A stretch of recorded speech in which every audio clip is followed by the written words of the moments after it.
We want to bring in Larry Glazer, another one of our favorite market watchers, to talk about what I just said, whether cash is the place to be, and that tells us people are just very, very scared now, even with the market stabilizing a little bit today. Take it away, Larry. What do you think?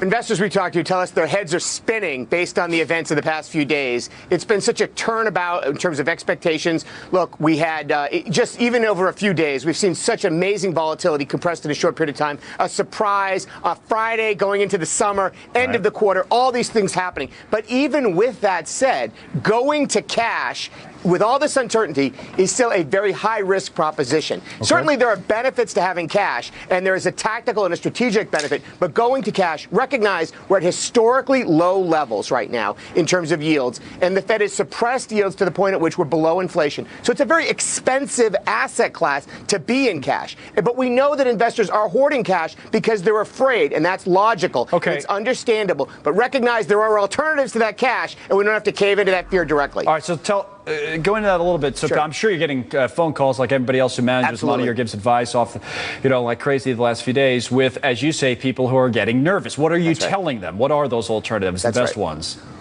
Sure. Well, certainly some of the traditional safe havens that investors have been favoring over the past 6 months, since that volatility that we saw in January and some of the volatility we saw last summer. Look, we want to have cash to deploy when that volatility does pick up. So there's tremendous benefit. But those traditional safe havens, high-quality government bonds, very expensive. High-quality U.S. government investments in general are expensive. REITs, real estate investment trusts, again, very expensive. Telecoms, utilities. These are all asset classes that are priced for perfection. Instead, investors might consider actually going into the eye of the hurricane, embracing that fear, and looking at some of the European multinationals where the yields in some cases are 4 to 5%. 50% higher than the U.S. companies. Valuations much lower, but still companies and brands you're going to be familiar with. A company like Diageo, a liquor company. After all the volatility I've seen over the past few weeks, I need a drink right now. I was going to say that might be the appropriate. I know that wasn't accidental, Trish. I think that we were talking about a liquor company. HSBC, a company based in London, a big financial institution. Obviously, you've got Barclays and Deutsche Bank, much more controversial. I'll throw out another name, Unilever. Again, actually trades in London.